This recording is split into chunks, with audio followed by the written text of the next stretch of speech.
Do you know a gnome named Noah A Gnome who would roam among the mushrooms and stones in the wild and wooded wilderness all alone? Noah A Gnome would stroll through the fields of flowers for hours until his loneliness made his eyes wet like rain showers. Now Noah A Gnome wanted his sadness to end, so he summed up some courage and would try to make friends. It was June when Noah A Gnome met a raccoon, a baboon, and a loon who were working on a hot air balloon. Noah A Gnome asked, "Will y'all be done working soon?" The raccoon called in the tone of a musical tune, "If we do not stall a paw or a feather, we will be busy all noon. Then, depending on the weather, we will float up to the full moon." "No, no," said Noah A Gnome, who did not want to wait around for the animals to return to the ground. So Noah A Gnome left in search of other playmates to be found. Noah A Gnome went to the trees. He asked, "Will you entertain me, please?" But those green leaves were very, very mean, and the leaves barked at the gnome to quickly leave.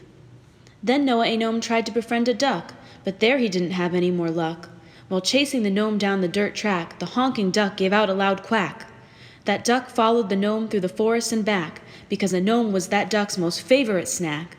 The duck would have really enjoyed a taste, but luckily, Noah A Gnome was able to escape. One night, Noah A Gnome tried to make nice with two white mice who had black spots making them look like dice.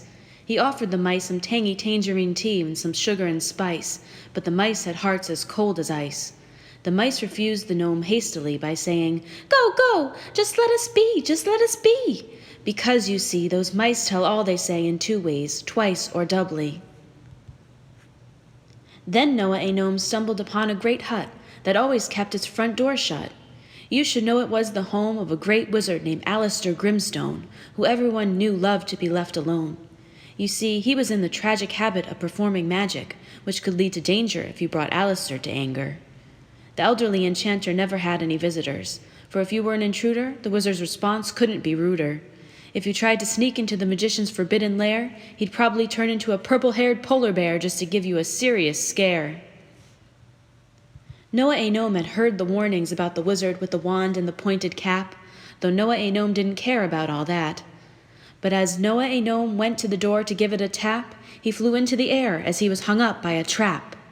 A rope attached to a branch caught his little ankle, and from a tree the gnome did dangle. As if he were under an attack, the wizard, dressed in all black, erupted from his dirty and dingy shack. "Who dares bother me, Alistair Grimstone? I shall steal your skin and grind your bones," wailed the wizard like a mad king on a throne. The upside-down gnome gave out a groan.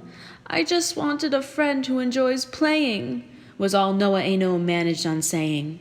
Alistair saw the gnome hanging like a piece of fruit. The wizard smiled because the sight was very cute. "Well, if a friend is what you want, then a friend you'll receive," said the wizard, who turned out to be quite keen and not as miserly as he had been made out to seem.